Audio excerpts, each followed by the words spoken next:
बिस्मिल्लाहिर्रहमानिर्रहीम। अस्सलामु अलैकुम वरहमतुल्लाह। नाइन ब्रदर यूट्यूब टीवी पर आज हम एक नाज़रीन को घर में बनाई हुई चीज़ें दिखाएंगे जो हमारे बहुत ही प्यारे दोस्त हैं शेख आरिफ अहमद साहब। वो जर्मनी के शहर कार्लसरुहे के करीब रहते हैं। अब हम उनके घर चलते हैं, देखते हैं कि उनकी फैमिली ने घर में क्या चीज़ बनाई है ताकि फिर हम उनसे तारुफ हासिल करेंगे। हाँ जी, अस्सलाम वालेकुम रहमतुल्लाह। वालेकुम सलाम। जी साहब क्या हाल है? शुक्र अल्हम्दुलिल्लाह, शुक्र अल्हम्दुलिल्लाह। पंजाबी ठीक रहेगी या उर्दू ठीक रहेगी? जिस तरह ਤੁਹਾਡਾ ਦਿਲ आप जर्मन कर लो, पंजाबी कर लो, उर्दू कर लो, इंग्लिश कर लो, कोई डर नहीं। हाँ जी, पंजाबी च ਅਸੀਂ असरत हाँ जी ਦੱਸੋ ਕਿ ਤੁਸੀਂ ਹੁਣ ਘਰ ਦੇ ਕੀ ਚੀਜ਼ ਦਿਖਾਉਣਾ ਚਾਹੁੰਦੇ ਜੀ? ਮਾਸ਼ਾਅੱਲਾ ਚੀਜ਼ਾਂ ਤਾਂ ਬਹੁਤ ਅੱਛੀਆਂ ਨਜ਼ਰ ਆ ਰਹੀਆਂ ਨੇ, ਤੁਸੀਂ ਖੁਦ ਹੀ ਤਾਰੀਫ ਕਰਵਾ ਦਿਓ ताकि ਸਾਡੇ ਨਾਜ਼ਰੀਨ ਨੂੰ ਦਿਲਚਸਪੀ ਪੈਦਾ ਹੋ ਜਾਏ।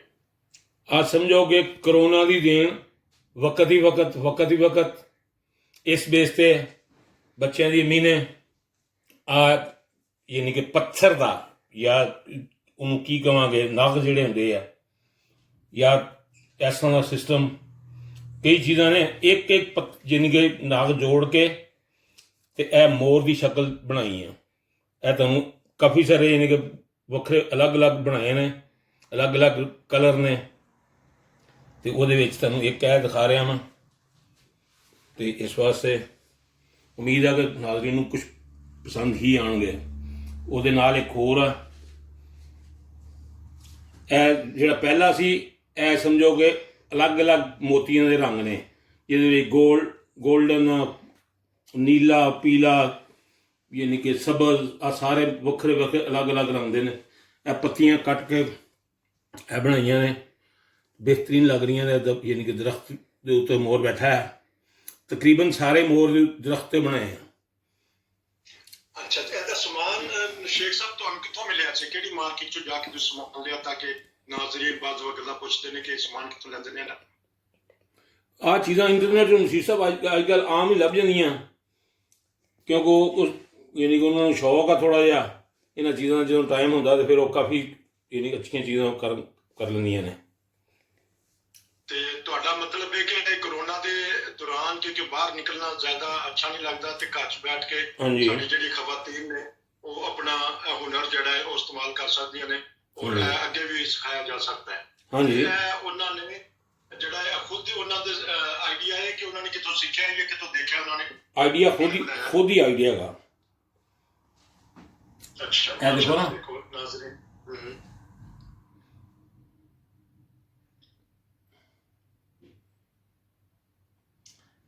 सिर्फ यानी कि सिल्वर कलर और ब्लैक कलर, ਉਹਦੀ ਚੁੰਨ ਜਿਹੜੀ ਹੈ ਲਾਲ ਆ ਤੇ ਅੱਖ ਉਹਦੀ ਪੀਲੀ।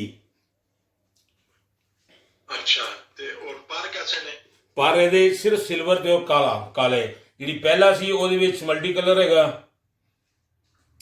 ਉਹ ਦੇਖੋਗੇ ਨਾ ਉਹਦੇ ਵਿੱਚ ਅਲੱਗ ਅਲੱਗ ਰੰਗ ਨੇ ਪਰਾਂ ਦੇ ਵਿੱਚ। मतलब कि एक तस्वीर च दो तीन कलर भी बदले जा सकते हैं कि एक तस्वीर च मुख्तलिफ किस्म के मोर नजर आन, कभी पर फैला रहा है, कभी बैठा है, कभी ਉਹ ਵੀ ਹੋ ਸਕਦਾ। ਲੇਕਿन ਹਰ ਤਸਵੀਰ ਜਿਹੜੀ, ਕਿਉਂਕਿ ਫਰੇਮ ਛੋਟੇ ਹੁੰਦੇ ਨੇ ਇਸ ਵਾਸਤੇ ਆਮ ਫਰੇਮ ਜਿਹਨੀ ਕਿ ਲੈ ਕੇ ਤੇ ਉਹ ਜਿੱਡਾ ਫਰੇਮ ਉਹਦੇ ਉਸ ਹਿਸਾਬ ਨਾਲ ਬਣਾ ਲੈਂਦੇ ਨੇ। ਇਸ ਤੋਂ ਅਗਲਾ ਤੁਹਾਨੂੰ ਵਿਖਾਉਣਾ ਮੈਂ, ਉਹ ਛੋਟਾ ਫਰੇਮ ਆ ਤੇ ਉਹਦੇ ਦੇਖੋਗੇ ਨਾ ਛੋਟਾ, ਉਹਦੇ 'ਚ ਉਮੀਦ ਆ ਗਿਆ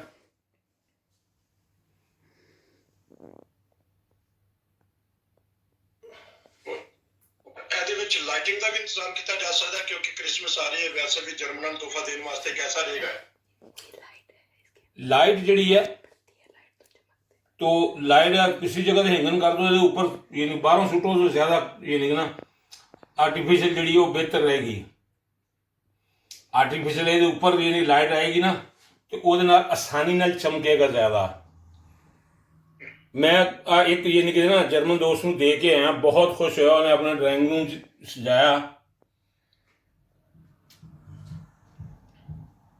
ਇਹ ਨਜ਼ਰ ਆ ਰਿਹਾ ਜੀ ਤੁਹਾਨੂੰ? ਹਾਂਜੀ, ਜੰਗਲ ਦੇ ਖੁਸ਼ਨੁਮਾ ਪਰਿੰਦੇ ਨੂੰ ਤੁਸੀਂ ਘਰ 'ਚ ਸਜਾ ਲਿਆ ਹੈ। ਹਾਂਜੀ, ਇਹ ਦੇਖੋ ਨਾ, ਇਹ ਹੁਣ ਗੋਲਡਨ ਹੈਗਾ ਤੇ ਸਿਲਵਰ ਆ, ਸਬਜ਼ ਆ, ਕਾਲਾ, ਉਸ ਹਿਸਾਬ ਨਾਲ ਉਮੀਦ ਹੈ ਤੁਹਾਨੂੰ ਇਹ ਵੀ ਅੱਛਾ ਲੱਗੇਗਾ। ਇਸ ਤੋਂ ਬਾਅਦ ਇੱਕ ਹੋਰ ਅਗਲਾ ਤੁਹਾਨੂੰ ਦਿਖਾਣਾ ਮੈਂ, वाह जी वाह।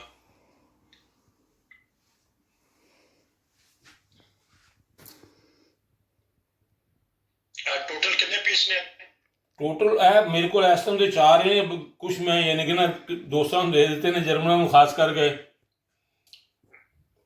ਉਹ ਮਕਸਦ ਵੀ ਇੱਕ ਬੰਦੇ ਦੀ ਪਿਛਲੇ ਦਿਨ ਸਾਲਗਿਰਾ ਸੀ, ਉਹਨੇ ਮੈਨੂੰ ਇਨਵਾਈਟ ਕੀਤਾ ਸੀ, ਮੈਂ ਗਿਆ, ਯਾਨੀ ਕਿ ਗਿਆ ਤਾਂ ਹੈਗਾ ਸੀ ਕਿਉਂਕਿ ਹੁਣ ਕੰਮ ਸੀ ਥੋੜ੍ਹਾ ਜਿਹਾ ਉੱਥੇ, ਇਸ ਵਜ੍ਹਾ ਮੈਂ ਉੱਥੇ ਗਿਆ। ਫਿਰ ਮੈਂ ਉਹ ਬਸ ਲੈ ਕੇ ਆਇਆ, ਬਹੁਤ ਖੁਸ਼ ਹੋਇਆ। ਉਹਦੇ ਘਰ ਮਹਿਮਾਨ ਆਏ ਸਨ, ਉਹ ਸਾਰਿਆਂ ਨੂੰ ਦਿਖਾਇਆ ਉਹਨੇ ਬਕਾਇਦਾ। ਜਰਮਨ ਹੈਂ कितनी देर लगती है एक फ्रेम ਨੂੰ ਬਣਾਉਣ ਲੱਗਿਆ? ਤਕਰੀਬਨ ਲੱਗਦੀ ਹੈ ਇੱਕ ਪੀਸ ਬਣਾਉਣ ਲੱਗਾ? ਤਕਰੀਬਨ 8 ਤੋਂ 10 ਘੰਟੇ, ਯਾਨੀ ਕਿ 8 ਤੋਂ 10 ਘੰਟੇ ਲੱਗਦੇ, ਲੇਕਿਨ 2 ਦਿਨ ਵਿੱਚ ਤਕਰੀਬਨ, ਕਿਉਂਕਿ ਬਾਕੀ ਕੰਮ ਵੀ ਕਰਨੇ ਹੁੰਦੇ ਆ, 8 ਤੋਂ 10 ਘੰਟੇ ਜਿਹੜੇ ਨਾ ਉਹਦੇ ਨਾਲ ਹੋ ਜਾਂਦਾ। यहाँ से शुरू करो, फोकस करो। ਇਹਨਾਂ ਨੂੰ ਮੁਕੰਮਲ ਇੱਕ ਦਿਖਾਣਾ ਸਾਨੂੰ ਤੱਕ ਨਾਜ਼ਰੀਨ ਨੂੰ ਪਤਾ ਲੱਗੇ ਕਿ ਅੱਜ ਕੱਲ੍ਹ 'ਚ ਯੂਰਪ ਦੇ ਵਿੱਚ ਬੈਠ ਕੇ ਸਾਡੀਆਂ ਖਵਾਤੀਨ ਨੇ ਮਾਸ਼ਾਅੱਲਾ ਕਿ ਉਹ ਘਰੇਲੂ ਕੰਮ ਦੇ ਨਾਲ ਨਾਲ ਉਹ ਦਸਤਕਾਰੀ ਦਾ ਕੰਮ, ਦਸਤਕਾਰੀ ਦਾ ਕਹਿਣਾ ਚਾਹੀਦਾ ਤੈਨੂੰ? दस्तकारी कह लो, ਹਾਂਜੀ ਦਸਤਕਾਰੀ, हांडवा का जो दस्तकारी जाएगा।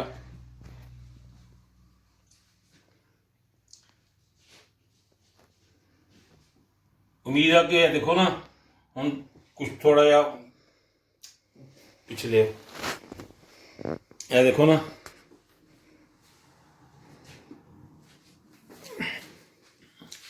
क्लोज करो।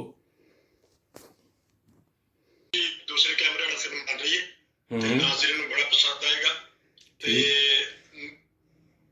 ਅਸੀਂ ਨਾਜ਼ਰੀਨ ਨੂੰ ਇਹੀ ਕਵਾਂਗੇ ਕਿ ਤੁਹਾਡੇ 'ਚ ਬੜਾ ਟੈਲੈਂਟ ਹੈ, ਸਾਰੀ ਦੁਨੀਆ ਦੇ ਵਿੱਚ ਨਾਜ਼ਰੀਨ ਨੇ, ਉਹਨਾਂ ਨੂੰ ਚਾਹੀਦਾ ਹੈ ਕਿ ਜਿਸ ਤਰ੍ਹਾਂ ਸ਼ੇਖ ਆਟਫ ਸਾਹਿਬ ਨੇ ਆਪਣਾ ਫਨ ਦਿਖਾਇਆ, ਇਹਨਾਂ ਦੀ ਫੈਮਿਲੀ ਨੇ, ਖਵਾਤੀਨ ਨੇ, ਦੇਖੋ ਕਿ 8-10 ਘੰਟੇ ਦੇ ਅੰਦਰ ਅੰਦਰ ਇੱਕ ਬਿਹਤਰੀਨ ਫਰੇਮ ਬਣਾ ਲਿਆ ਤੇ ਫਿਰ ਉਸ ਤੋਂ ਬਾਅਦ ਇਹਨੂੰ ਤੋਹਫਾ ਤਹਾਇਫ ਦੀ ਸੂਰਤ 'ਚ ਵੀ ਦਿੱਤਾ ਜਾ ਸਕਦਾ ਹੈ। ਤੇ ਉਹਨਾਂ ਨੇ ਸਾਰੀ ਸਿਚੁਏਸ਼ਨ ਦੱਸ ਦਿੱਤੀ ਹੈ ਕਿ ਕਿੱਥੋਂ ਸਮਾਨ ਮਿਲੇਗਾ ਔਰ ਕਿੰਨੇ ਦਿਨ ਲੱਗਣਗੇ, ਔਰ ਇਹਦੇ 'ਚ ਲਾਈਟਿੰਗ ਅਗਰ ਡਲੀ ਜਾਏ ਤਾਂ ਉਹ ਵੀ ਬੜਾ ਅੱਛਾ ਲੱਗੇਗਾ। ਤੇ ਆਰਿਫ ਸਾਹਿਬ ਇਸ ਤੋਂ ਇਲਾਵਾ ਕੋਈ ਪੈਗਾਮ ਦੇਣਾ ਚਾਹੁੰਦੇ ਜੇ ਤੇ ਫਿਰ ਅਸੀਂ ਤੁਹਾਡੇ ਕੋਲ ਇਜਾਜ਼ਤ ਲਈਏ। पैगाम एक ही है कि अपनी यानी सेहत का ख्याल रखो, बाहर बिल्कुल नहीं, यानी कि जिस बगैर ज़रूरत तो नहीं जाना चाहिए।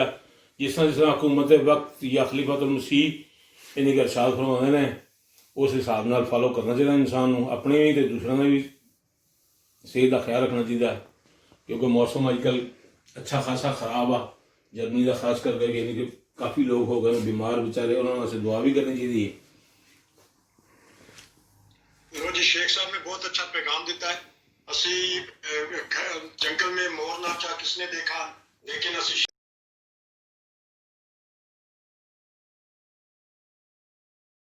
नज़म भी सुनांगे ते यह प्रोग्राम असी खवातीन के नाम करने, तमाम खवातीन वास्ते यही है कि अपने हुनर को नाइन ब्रदर यूट्यूब टीवी ते दिखाओ और दुनिया के नाज़रीन देखेंगे। इजाजत दवो नसीर नो जर्मनी तो। अस्सलाम वालेकुम व रहमतुल्लाह। वालेकुम सलाम।